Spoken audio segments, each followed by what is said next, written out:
Yes, I can hear y'all.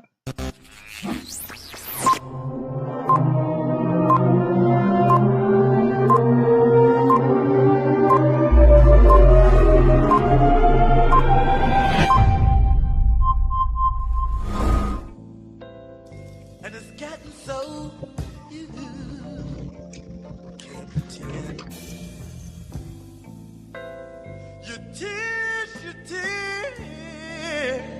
keep giving you away. But you're praying for a better day. Why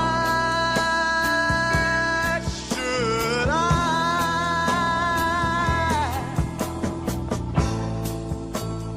go through these changes? Yeah, but they don't give me urgency. Yeah, that this is an emergency. Yeah, so make it hurt.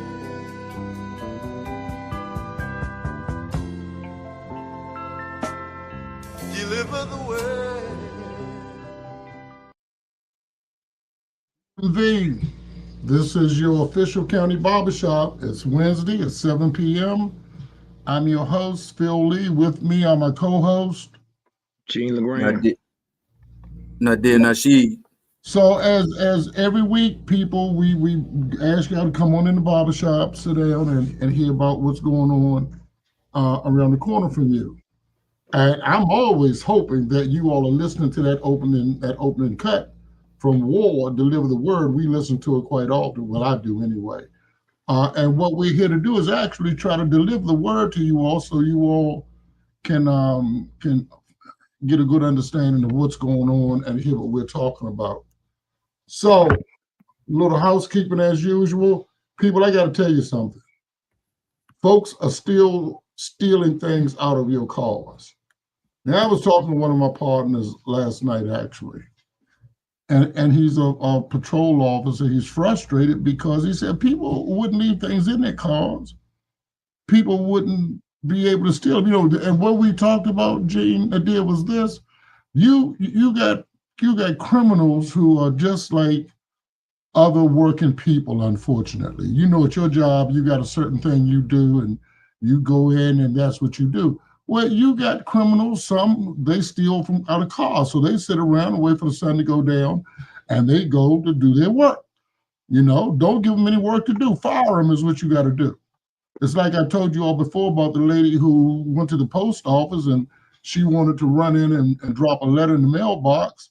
And so she left her purse in her car. When she got back, well, the purse was gone because the post office thief, he was about his work.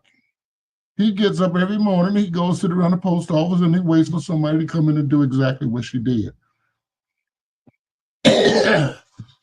Excuse me. We can't stop these things. You all know, as usual, my allergies are giving me a fit. So they did until I can recover. I'm going to throw it to you and Gene. I do want to come back. We've got problems in the county. And DC, I know you all have got your share of problems. I was listening to the mayor. She's trying to fight back that person on Pennsylvania Avenue. They say she's doing fairly well with it. In Prince George's County, there were some issues this week that, quite honestly, I've never seen anything about it. Like it before, where the county council, well, they had a war of words right there on public eyes. Also, they did, Gene, Six Flags is closing. And we do need to discuss that, but I got to throw it back to you all while I clear up this congestion. Giving it to you, Nadir. All right, what's up, DMV? Good to be back with you. So as the chief alluded to, the Six Flags is closing down. That's going to cause a problem in our communities with the young people having summer jobs, and even the people that was working there on a full-time basis. They now have to find another solution to their financial situation. but more importantly, the youth over the next, I guess, season or two, gonna have to figure out how they're gonna use that energy that they once look forward to using it at Six Flags. Now, I haven't been there for quite some years, but when I did go there, or just knowing that it was just right down the beltway to go, was a benefit. It's an added bonus, as opposed to having to go all the way down to King's Dominion, which is like a 2-hour drive, at least from where I live at. So along with that, and the fact that yesterday there was a meeting in Prince George's County about grants being rescinded from organizations that was helping out individuals in the community. Now, I happen to know a young lady who's very active in the community with her organization, doing multiple things for the people, and she was one of the CEOs of the organizations that grants were rescinded from. So she had a meeting with everybody that was on the board, including the people that was working in her nonprofit. And I have to say that the emotions was low, because you're looking forward to receiving the grant only to be told politely that you're not getting it. No reason as to why, but we're sorry that you're not getting it. Now, as the chief alluded to, there was I don't even want to call it a melee about this situation, but there are definitely a few organizations that's upset about how this thing played out. And so at the end of the day, the community will have to figure out how they're going to get what they was under the impression that they was going to get prior to the grants being taken away from them. And it always seems that the people that are lowest on the totem pole has to suffer or has to figure out how to navigate this new space unbeknownst to them, because the powers that be are always working behind the scenes to make changes. And then they'll say in front of the news camera that they all about their constituents, the American people or the community, and let them down. Nadir, if I can shed just a little bit of light on this before I start coughing and sneezing again. Sure. The Six Flags situation is a big problem. That's a big loss to the county on the one hand. Now, on the other hand, the county council people that I've talked to, they're not overly concerned because it's 500 acres. Six Flags, I think, pays like $3 million a year or something along that line. So the county, there are county council people who believe that that land could be more beneficial if used for something else. That's yet to see. But as you mentioned, the summer job loss is going to be humongous. It's going to be huge. The other part of it is the place, Six Flags, is a place of entertainment. And every jurisdiction needs entertainment. The question now is, why is Six Flags doing this? No, Six Flags is saying it's a corporate decision. But there are some who believe that Six Flags understands, I guess, Gene's position really well. There's a job loss of a lot of government workers in Prince George's County. Those workers are not going to be able to shell out Six Flags money for their children. Six Flags knows that's coming. They know it's going to happen. And then there is the problem of the delinquency. I've had conversations with two different sets of parents.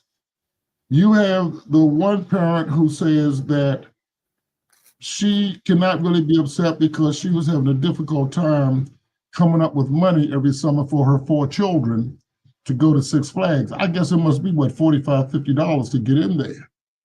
It just costs, it costs her a lot of money.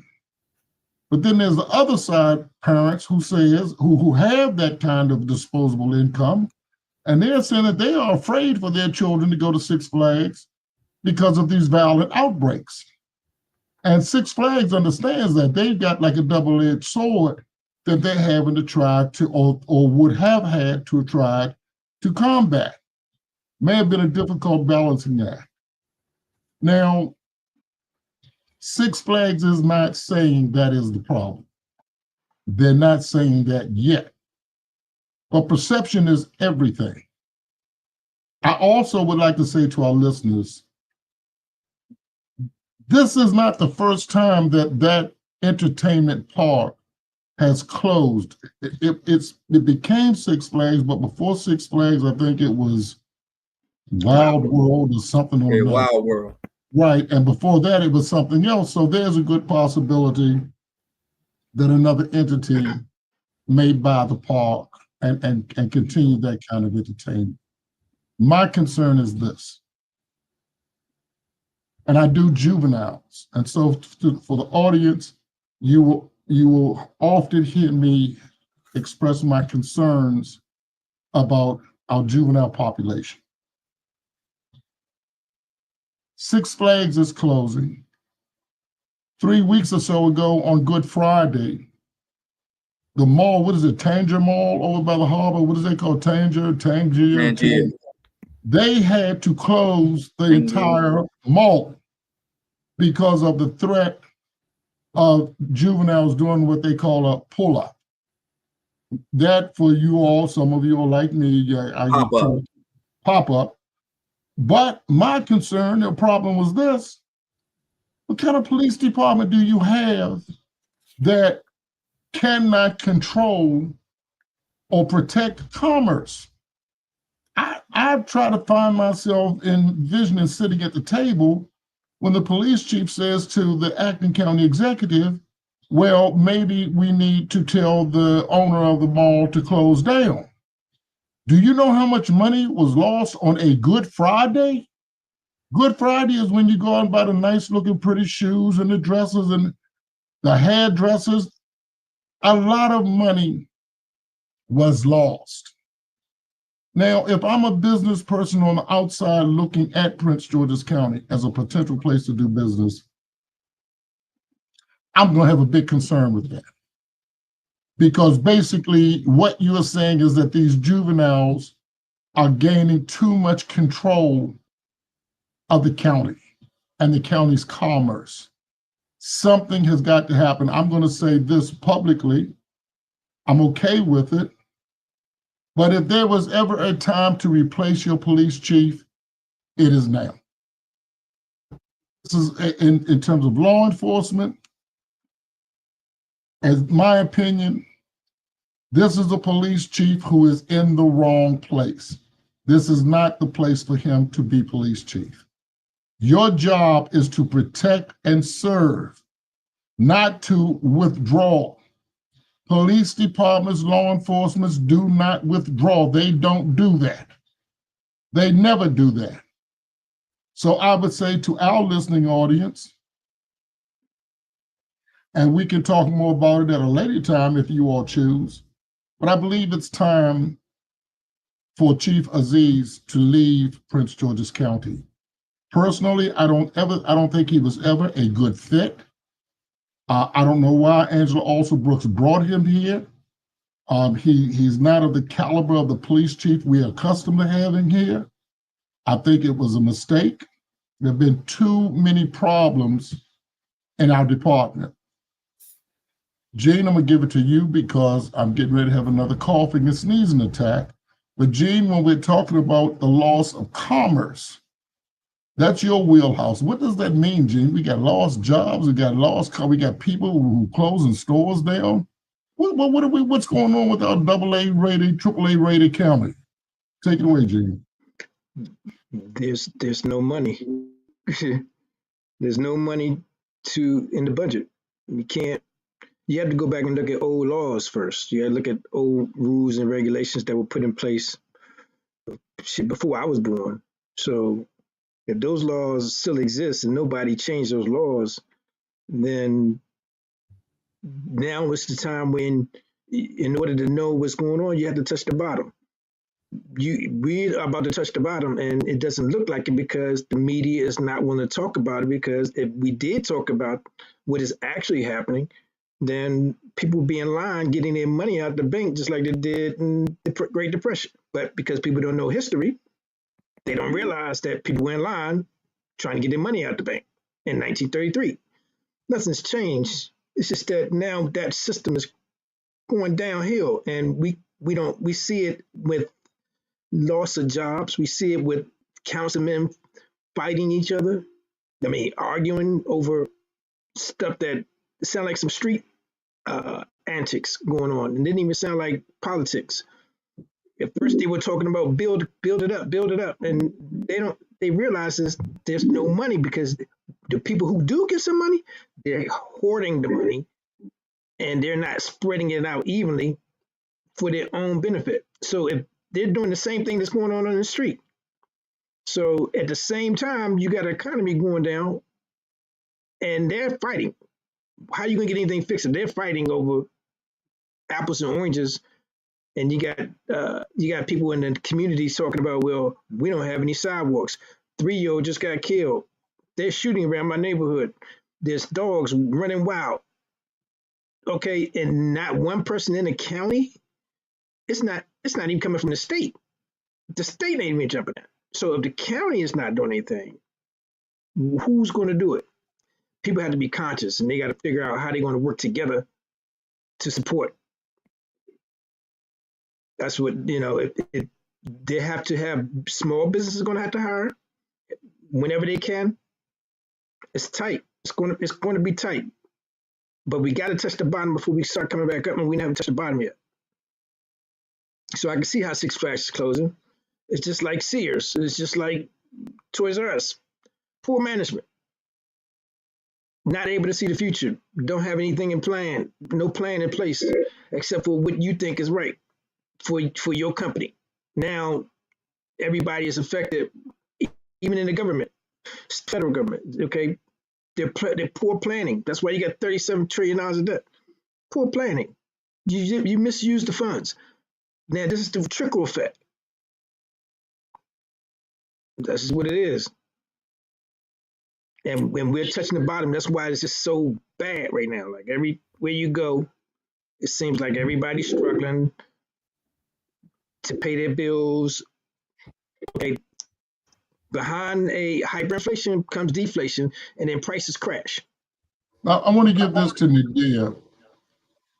And Gene, just following up on what you were talking about with the county council meeting yesterday. It was unprecedented.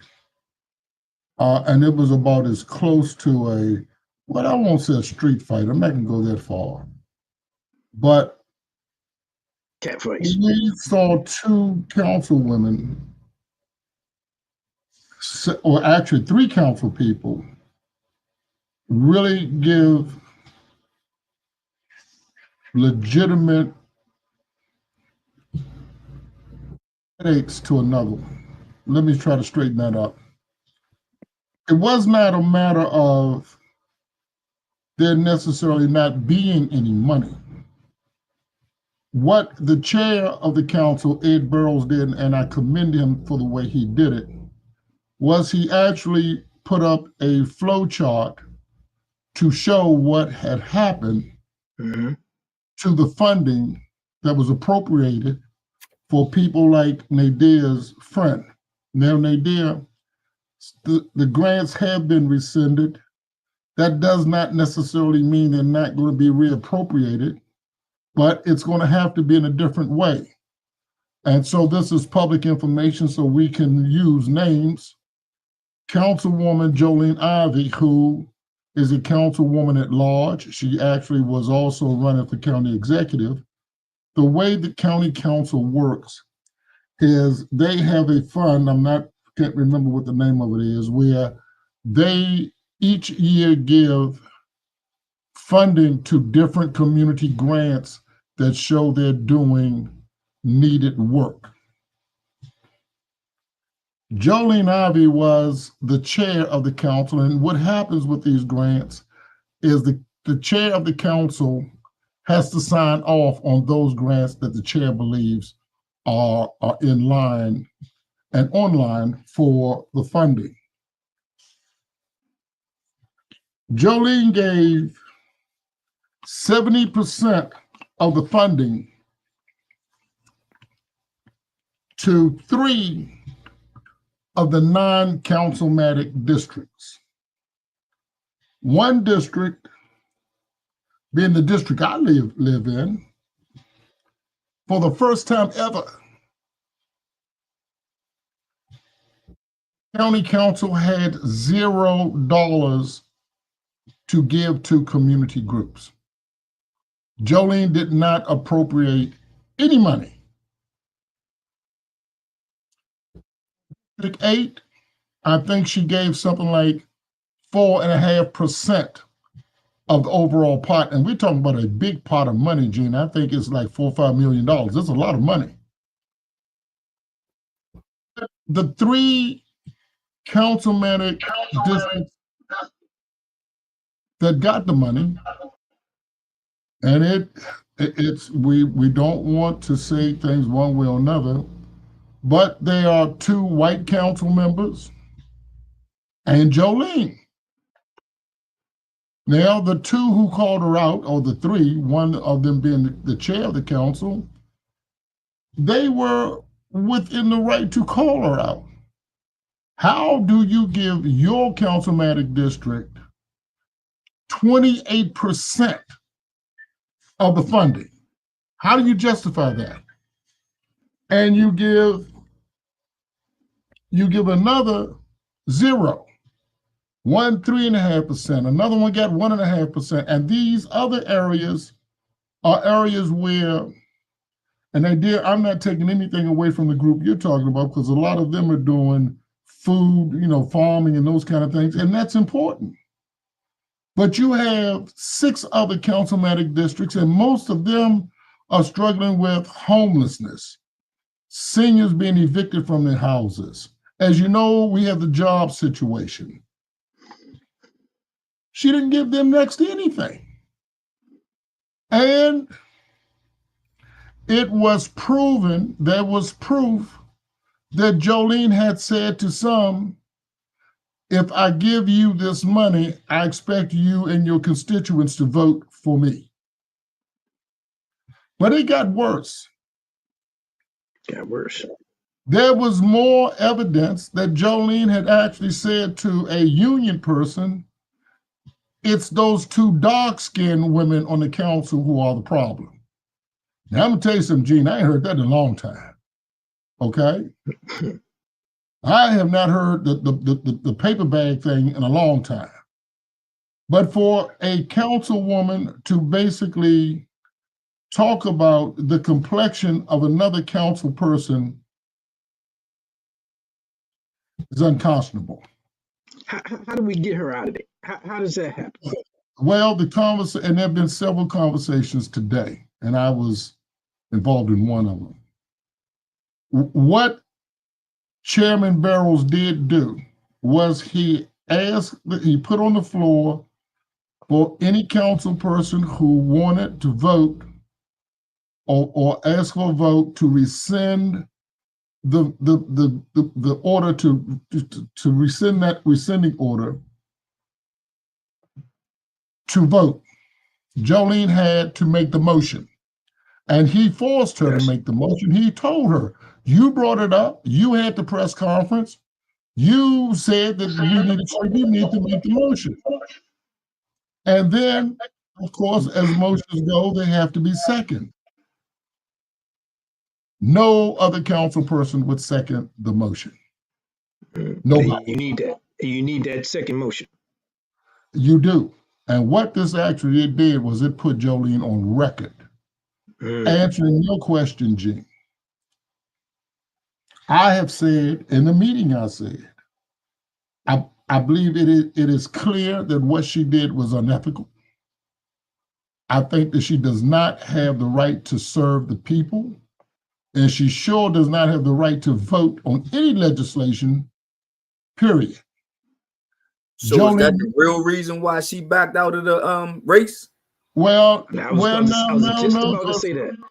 I was that just about to came up say, too. That came up too, Nikki, just about to because say what that. one person said sarcastically was Jolene may have been sick, but Jolene was sick when she realized she wasn't going to win that race.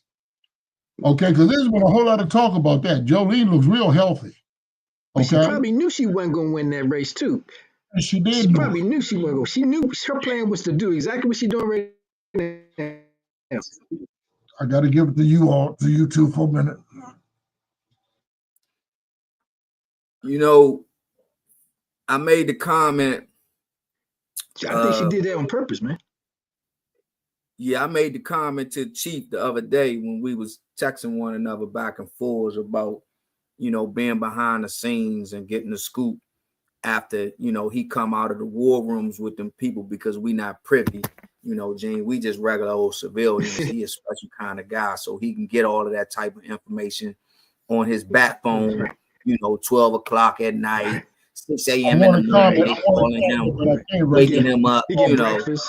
if it's an He get breakfast emergency in Prince George's County, call that dude, Right. So Right. He we got just French toast finding for out him on about this type of Tuesdays. stuff. But what's sad about it is these people stand in front of the community and tell these vicious lies about how they're going to be doing this, that, and the other for the people. And when they get in there, for real, it seemed to turn about, it seemed to turn into it being all about them. And that's not, I'm not generalizing. I'm not talking about everybody. I'm just talking about the ones that do it, the ones that we hear about, the ones that have a motive. Right. They come in, just really barely making it. By the time they leave, they just solidified a few $1 million deals, 100,000 deals, and they go back to their little cushy homes in Prince George's County. Grandkids got this, grandkids got that, and the same people that they was representative still in the same situation and or worse. And that's why I think they should give them a limited amount of time to hold these positions, or it should be on a merit. You understand? If you're not handling your business, if you're not keeping your word, then you need to go. Simple as that. The people voted him in, so why can't we get him out? We voted him in. Why can't we get him out? So let me say this before I start coughing again. Gene, that's a great question. She needs to be recalled, is what needs to happen. Now, unfortunately, and sometimes we become our worst enemies, because I believe, and I'm not going to say it's not going to happen, because Ed Burroughs is a no-nonsense person. Remember, this just happened yesterday. Yeah, so I would not be surprised if one of those council people did not put a motion on the floor to remove her. It may happen. But this thing that goes deeper, because everything she did was wrong. Talking about people's complexion was wrong. Telling people I'm going to give you money was wrong. But here's the question I asked in this meeting. What made her think she could do that and get away with it? Because she's been doing it. And then somebody said, now I don't know if you all have ever seen Jolene Ivy, but everybody has tried not to make that out of an issue. But if you were from somewhere else and you were not looking at people, you would say Jolene did a Karen move, white privilege. She believed she could do it because of the color of her skin. Jolene spends a lot of time. Don't forget about the position that her husband holds. Well, now I got to tell you, I know her husband. This is not a Glenn Ivy. This is totally outside of the persona of Glenn Ivy. She must wear the pants then. He's got to feel terribly bad because he's a congressman. This is going, if my wife did simple, stupid things, it comes back to haunt me. This was bad. You talk about the complexion of people. You took that money and gave it to people because you wanted their vote. They used to call it pay to play. Okay? But You she from didn't the old care. school. You didn't care who you were going to hurt. But what I said to the group that I met with is, the question is, why did she think she could get away with it? Now, what she also did, she had a press conference before the council meeting. She knew what Same was day? going to come up. So she called a press conference to try to lay the groundwork that she was the victim.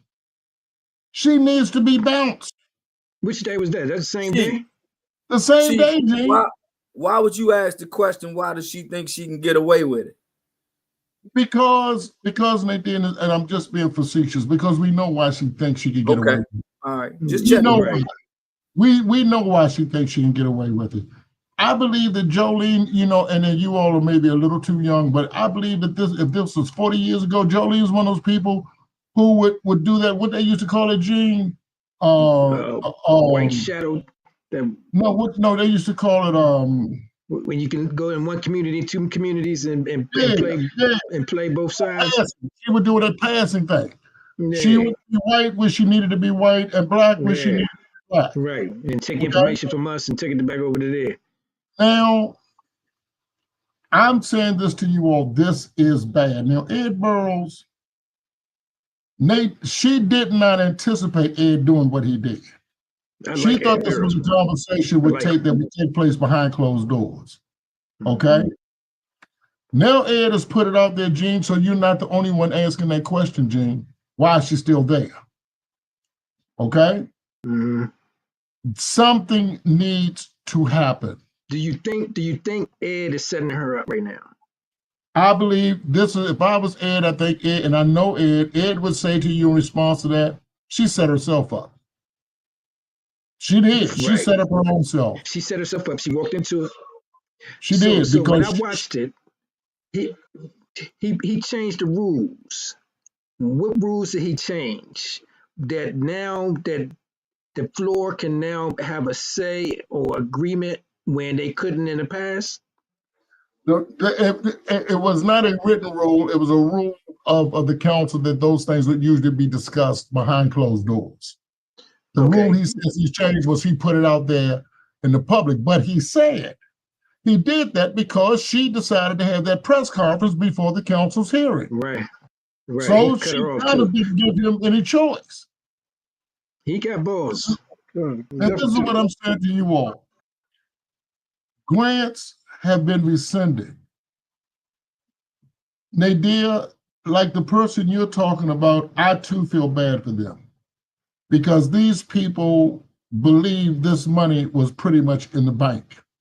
They have put certain things in motion that they just are not going to be able to do. But as Ed said, it was a hard decision for him because you had people, I don't know if you all saw the woman, Elsie Jacobs, who testified.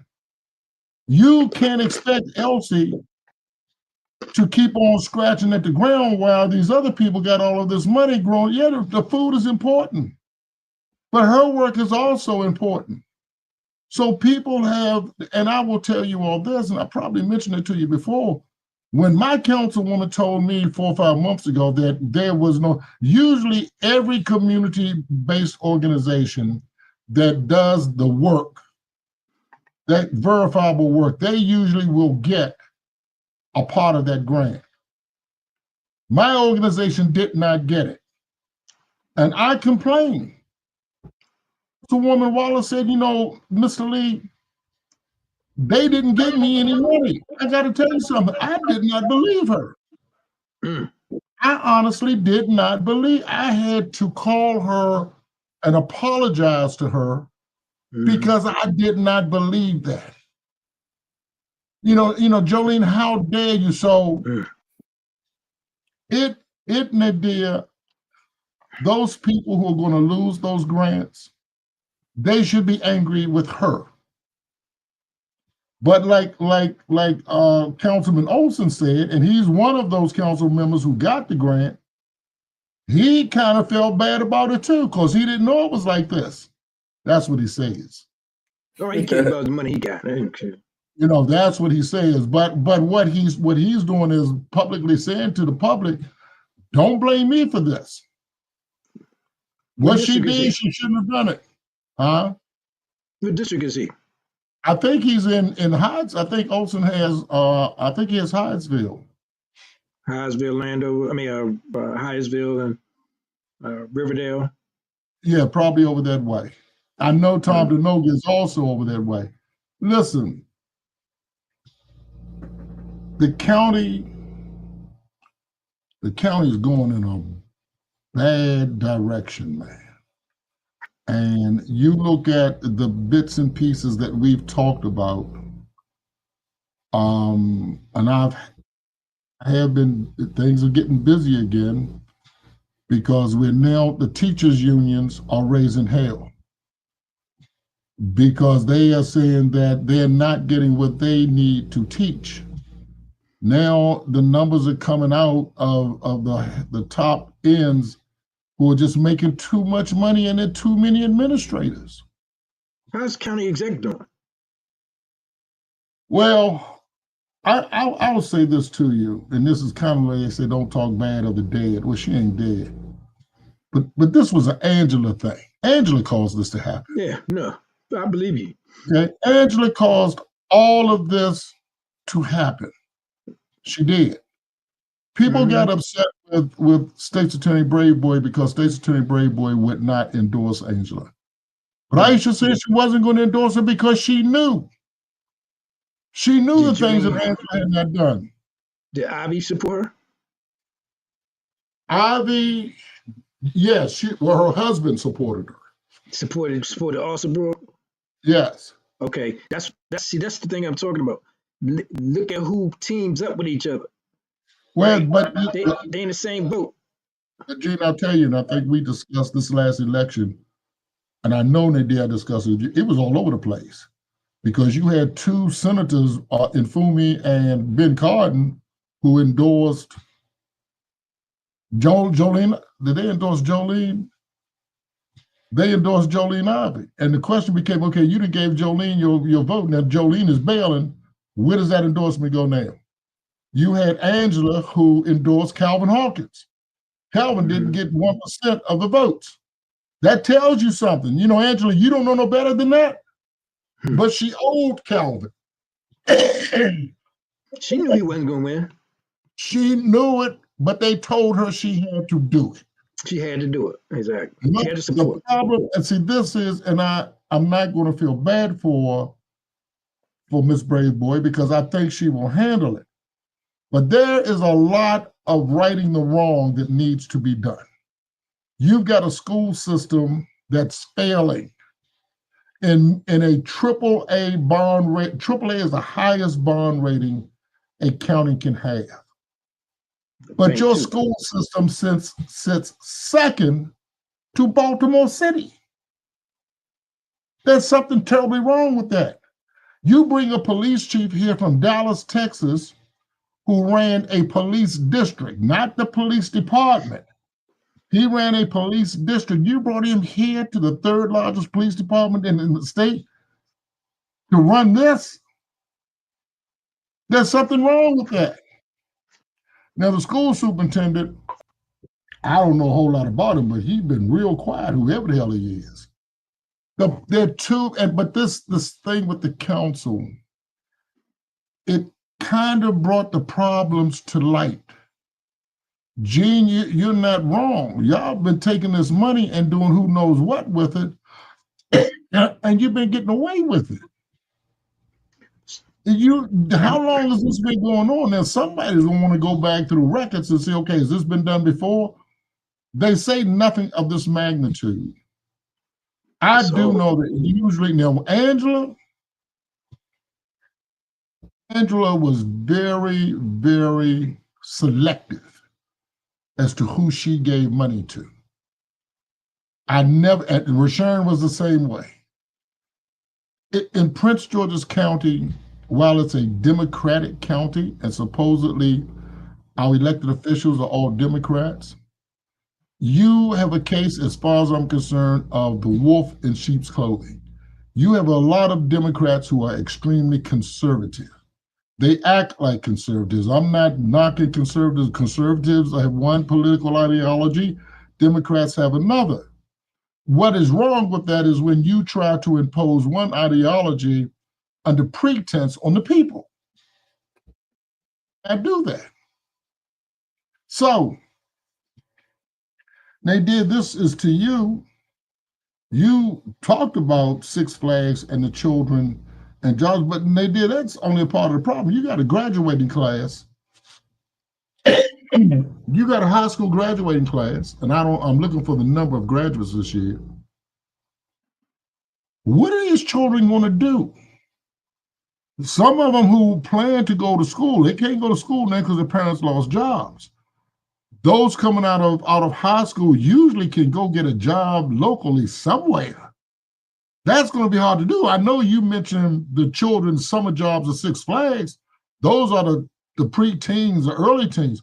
But we're talking about graduates. I ain't even getting around to college graduates. High school graduates whose parents have lost their job. These children cannot find jobs. What the hell is going to happen? Nadir, I know you got an answer. It's going to be a whole lot of arrests going on. At the top, too. It's going to be a whole lot of kids that's going to get in trouble, Chief, because they're going to have to expend that energy doing some things. And normally when in an uncontrolled environment, you get uncontrolled situations. Mm-hmm. You know, the sad part is we can see it coming, and it's just not enough people fighting for these kids. That's what makes Jolene so wrong, G.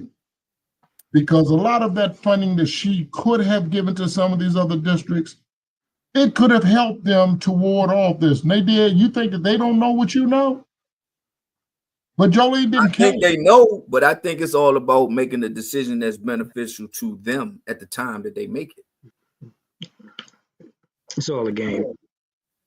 Well, you know, we talked about it. We talked about it. It's like the revolution. Like we're gonna have to lose some people in order to gain some things. Yep. It's always gonna be casualties. Can't get away from it. You know. So I mean, most of the time we're talking about returning citizens on top of these jobs being lost, right? Then we got council people who all they care about is their own pockets. Because that's probably how she became a millionaire, right?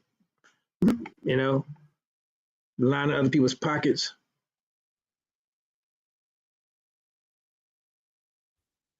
So well, I don't think Jolene or Glenn are millionaires, but your premise is correct. Riding on other people's backs and taking advantage of people, that's clearly what she shows she has been doing. She's caught. She's caught, and in the world of criminal behavior, she needs to be prosecuted as far as I'm concerned. Is it the people's responsibility to get her out of there, or is it someone in that council of law that's going to get her out of there? What's the procedure? It would have to be a motion. Usually it's a motion from the body. Somebody would have to make a motion to remove her from her seat. And then, of course, if it's second, then it goes through that process. Or the people probably, and I don't think it's ever been done before, the people maybe can petition her out of that seat. But something needs to happen. You know, the problem though is this. Remember, she gave the money to those people in her councilmatic district. So they ain't gonna try to do nothing to her. Okay? Because they were reaping the benefits of her ill act. But that's only one of 6 councilmatic districts. Now, if the other council people like Waller, and see, this is why we talk about what Ed did by changing the rules. When Waller told me that she didn't get any money, she didn't tell me why. You understand? But now that I know why, I can rally the people here in District 6. And so the council can't, let's say the same thing happens in Elsie Jacobs District, District 5. If that pressure starts to build from these people in these other councilmatic districts, it would force Ed's hand to put that motion on the floor. I believe, and this was part of the conversation we were having today, one would think Jolene would resign. But see, it's the white privilege. She doesn't think she's got to do anything. She in a position of power. And her husband's a congressman. Okay? But again, Ed put this out there, and it does not appear to be going away. And they did, piggybacking on what you were saying, because things are so bad, you don't think they're bad. People start looking for somebody to blame. They want somebody's head on the chopping block. So you remember when you were telling us how the old power in Prince George's County that wasn't the same complexion as us was running this county. It's nothing changed except for they changed the face. Well, that came up make it look like it's us. That came up today, Jimmy. Is my mic still on? Yep, we can. That came up today.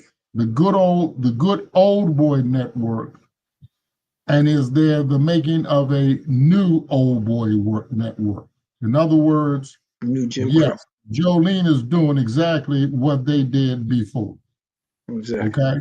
Now I will say this to you, and I'm never going to speak for her, but the incoming county executive is not happy. Mm-hmm. So you look at I've seen this before. And as Dr. King once said, Black supremacy is as wrong as white supremacy. If you got Black people who are doing the same thing that the white folks did, that's wrong. And that's what Jolene did. Jolene did exactly what Donald Trump does. Took the money and put it in a place where she wanted people to vote for her. Mm-hmm. So Chief, let me say this then.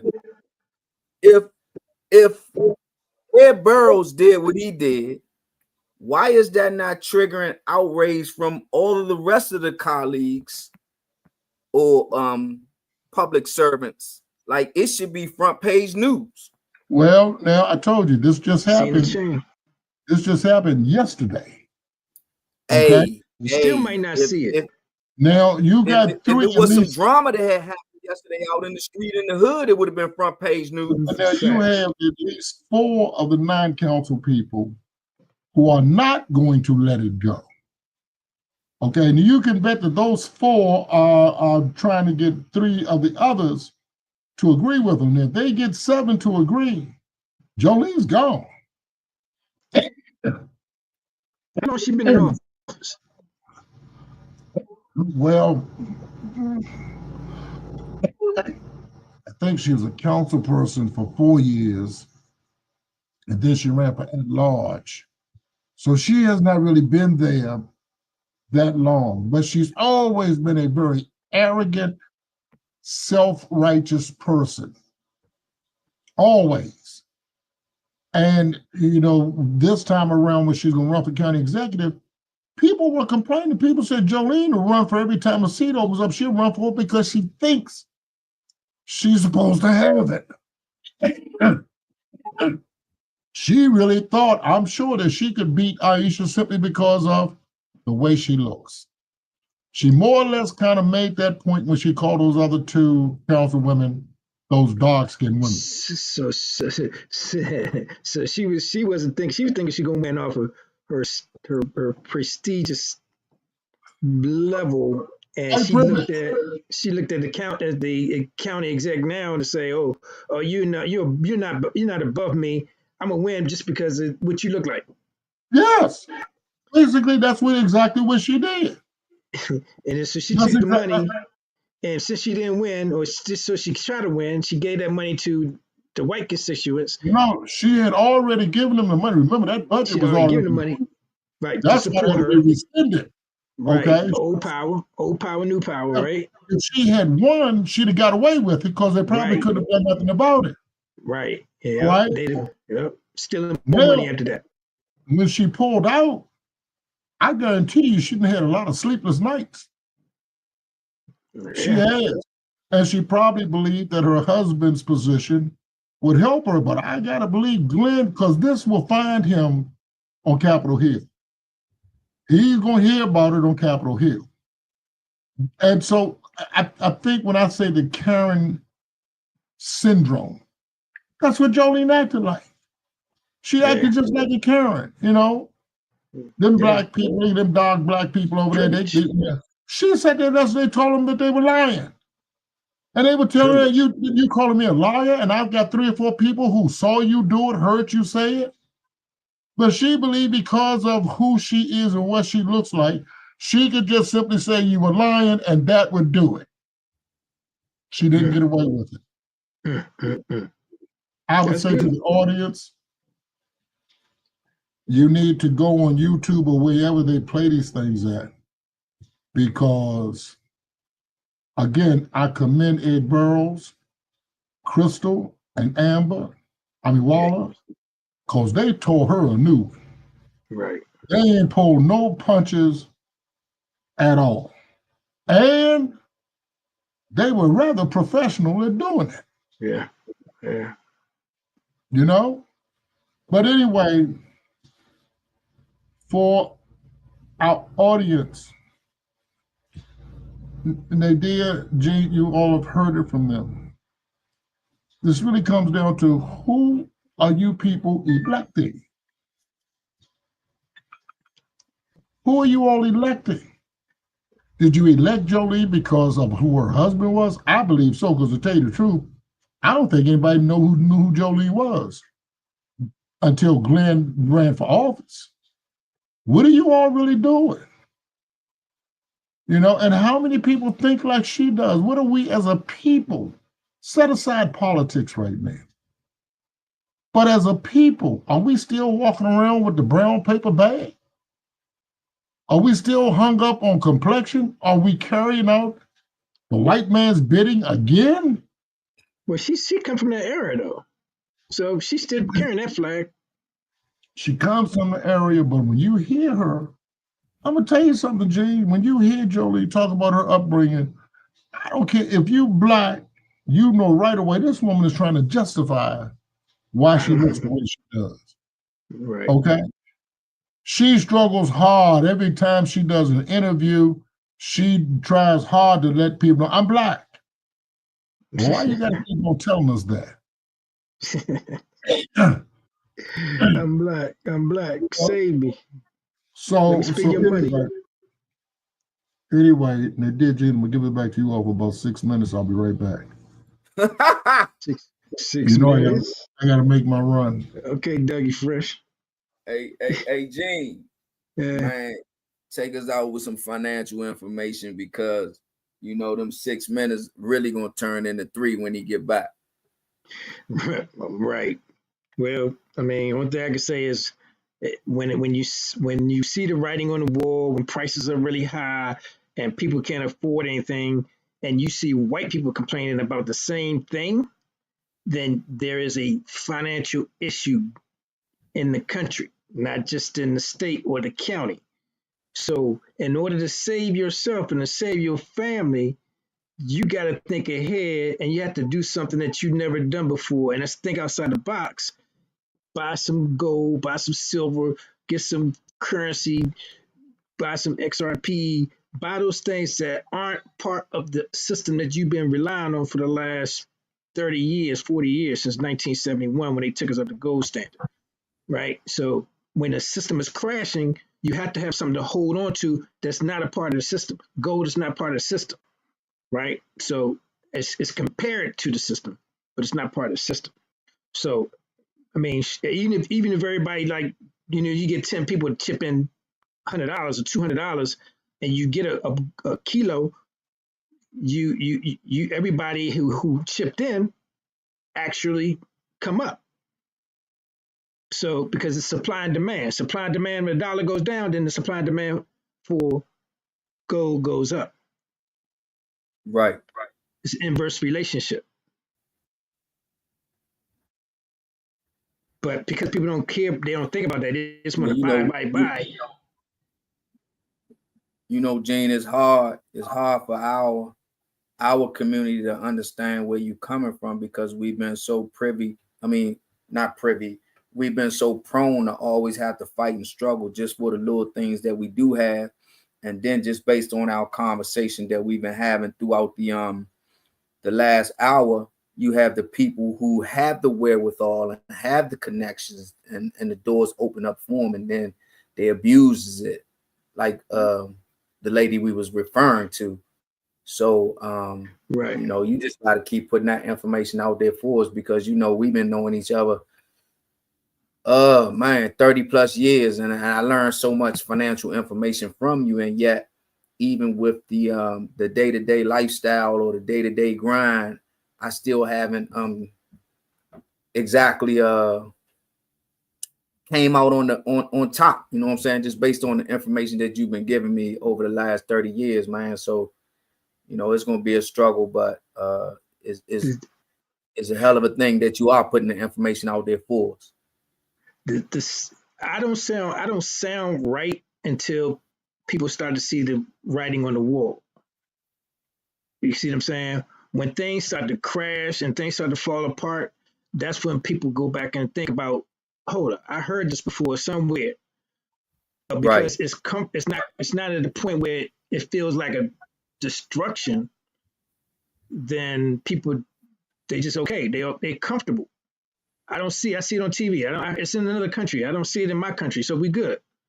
But if you see the patterns, it's patterns that's going on. If you pay attention to the patterns, Jolene Ivy is married to Wichcon Ivy, and Jolene Ivy supported Angela Alsabrook, who also supported the what's his name? What's his name? The other Hamilton, right? So that's the nucleus of their team. And if you don't trust Ivy, then you can't trust those who she hang around or she supported. But we don't put those pieces together. We are voting on emotion and not logic on relationships. Right. It's just that simple. Like it's no different, right? You know somebody and you say, okay, that dude right there, I seen him. He ain't no good. Okay, cool. I'm gonna listen to that, right?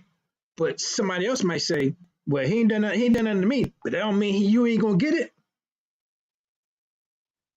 One day you might get it Right. because that's the nature of that person. You know. So, I mean, do we what 2 months? So listen, and that's so true. I hope, Gene, that you'll find a way to make people listen. That's really your obligation. It's not okay that they're not listening. And I hope that our podcast is a venue that you will continue to use to make people hear, listen, and understand what it is you're trying to get them to know, because it is a problem. This is a capitalistic country, and you can bet that at the bottom of all we talked about, money is a major contributing factor. We can't get around that. I want to say to the audience, we have not forgotten about what our mission is. Our project of This Side of the Wall is ongoing, and we're going to stick with it. We need to talk about those returning. Give us some thought. If we're talking about the difficult time those who are here are having, we can only imagine what it's going to be like for the returning citizen.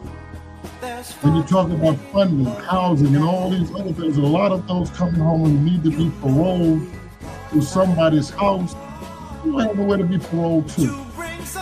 But to the audience next week, I hope, and it seems to be one shoe dropping after the other, we can talk more about those who are coming home, those who are home.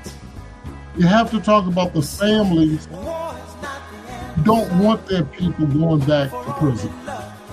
We've got to give our energy back to that. Our young people,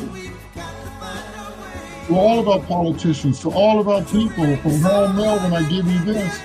Everybody got to find another way, a new way of doing business. Because what we're doing, it's not working. Until next Wednesday at 7 o'clock, this is Phil Lee from the Barbershop with my co-host. Nadir Nasheed. Gene LeGrand. Take care, be safe, and be wise. Gene, take us home.